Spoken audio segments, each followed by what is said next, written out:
రాకేష్ గారు. Sir good morning sir. Good morning Srinivas sir, మీకు, రియాజ్ గారికి, పోరెడ్డి కిషోర్ రెడ్డి గారికి, సాక్షి ప్రేక్షకులకు. సార్ ఫస్ట్ ఆఫ్ ఆల్ ఏదైతే అంటే చర్చ జరుగుతుందో ఆ చర్చ మాట్లాడదాం సార్. అంటే రేవంత్ రెడ్డి గారు డైరెక్ట్గా ట్రంప్ అని గట్టిగా మాట్లాడేసరికి కిషన్ రెడ్డి గారు డైరెక్ట్గా సైన్యాన్ని అవమానిస్తారని ఆయన అంటున్నారు. అంటే బీజేపీని ఏమన్నది సార్, బీజేపీని అవమానిస్తే సైన్యాన్ని అవమానించినట్టు, దేశాన్ని అవమానించినట్టు. ఎందుకంటే మీకు ఒక ఇన్సిడెంట్ చెప్తాను సార్. వాజ్పేయి గారు ఉన్నప్పుడు కార్గిల్లో చొరబాట్లు జరిగినప్పుడు అది కార్గిల్ వార్గా ఆపరేషన్ కార్గిల్ ఆపరేషన్ విజయ్ అని పేరు పెట్టారు. కార్గిల్ వార్ అని చెప్పేసి చెప్తాం మనం. అదేవిధంగా పహల్గావ్లో జరిగినప్పుడు దాని పేరు ఆపరేషన్ పహల్గావ్ అని పెట్టుంటే బాగుండేది.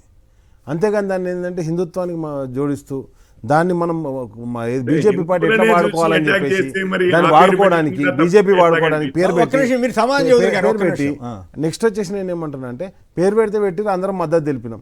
ఇంతకుముందు మిత్రులు అన్నారు కిషోర్ గారు, మొత్తం ప్రపంచం మొత్తంలో అందరు పోయి చెప్తారు మన గురించి అంటే కరెక్టే. ఎందుకంటే విశ్వగురువుకు ఏ కంట్రీ కూడా మద్దతు రాలేదు సార్ మన భారతదేశానికి. వార్లో మనం పాల్గొంటుంటే దేశంలోనే అన్ని పార్టీలు మద్దతు తెలిపినాయి, కానీ ప్రపంచం మొత్తంలో ఒక కంట్రీ కూడా మద్దతు తెలిపలేదు సార్. పక్కనున్న పాకిస్తాన్కు టర్కీ వార్షిప్ పంపిస్తారు సార్. అది అమెజాన్ బైజాన్ అని చెప్పేసి ఒక కంపెనీ, సారీ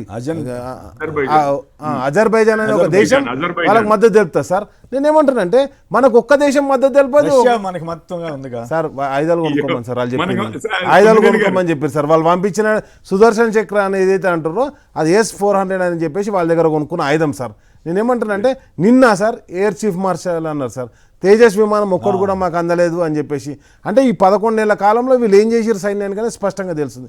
లాస్ట్కి అయితే ఏడికి తీసుకొచ్చారంటే సైన్యాన్ని డైరెక్ట్ రిక్రూట్మెంట్ చేయకుండా అగ్నివీరులని కాంట్రాక్ట్ బేసిస్లో 4 సంవత్సరాలకు తీసుకొని కాంట్రాక్ట్ వాళ్ళు భారతదేశాన్ని కాపాడాలని చెప్పేసి కోరుకుంటున్న పార్టీ సార్ బీజేపీ పార్టీ.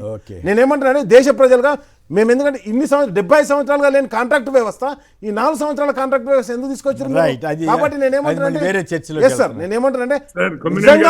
నిజంగా సైన్యాన్ని అవమానిస్తున్నాడు బీజేపీ పార్టీ సార్. అగ్నివీరులను పేరు పెట్టి దాంట్లో డైరెక్ట్ రిక్రూట్మెంట్ లేకుండా చేసి కిషోర్ గారు సార్ ఇంకొకటి చెప్తున్నారు సార్, పాకిస్తాన్ వారు ఇప్పుడు ఒకే ర్యాంక్ ఒకే పెన్షన్ విధానాన్ని ప్రవేశపెడతామని చెప్పి 11 ఏళ్ళైతే ఇప్పుడు ప్రవేశపెట్టలేదు sir.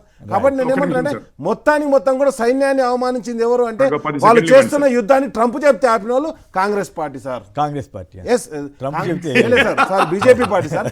BJP party Congress party sir. నేనేమంటాను కాంగ్రెస్ పార్టీ బీజేపీ పార్టీ రెండు కూడా సార్. ఆ రోజు కాంగ్రెస్ కావచ్చు, ఈ రోజు బీజేపీ కావచ్చు. వీళ్ళు ఏమంటారు 71 అక్కడ దాకా పోయినా కాంగ్రెస్ పార్టీ ఏం చేయాలంటే మేము రెండుగా విడగొట్టినామంటారు.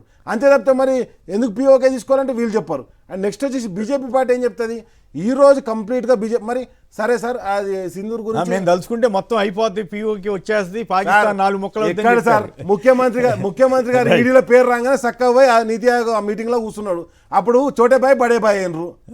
నేనేమంటాను అంటే ఇప్పుడు ఎవరైనా సార్ బడేబాయ్ చోటేబాయ్ ఎవరైనా ఇద్దరే కదా.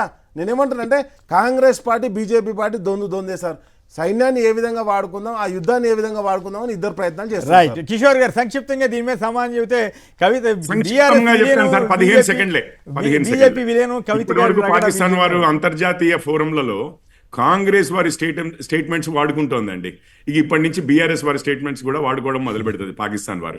ఓకే, రెండో మద్దతు వచ్చిన దేశం చెప్పన్నా. ఈ రోజు ఏదో దేశ విశ్వగురు ప్రపంచం మొత్తం తిరిగినటువంటి గురువుకు మద్దతు వచ్చిన దేశాల పేర్లు చెప్పండి. మన ఆర్మీ సర్జికల్ స్ట్రైక్ కాదండి, నువ్వు ఆర్మీ ఎందుకు వాడుకుంటావు?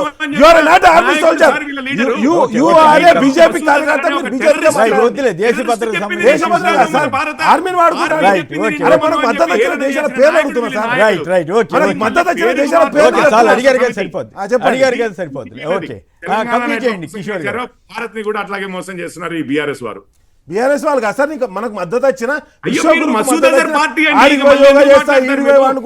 ఇంతమందిని కలిసిన అంతమందిని కలిసిన వచ్చిన దేశాల పేర్లు చెప్పు. సంఘటనను వాడుకోవాలి. ఆర్మీ జవాన్లను బలిదానంలో పెట్టి ఎలక్షన్లకు పెట్టాలి. మీరు ఎప్పుడు ఆర్మీని బలిదానం పెట్టి ఎప్పుడైతే చెప్తున్నా కరసేవకులను బలిదానం పెట్టి బీజేపీ అధికారంలోకి వచ్చింది.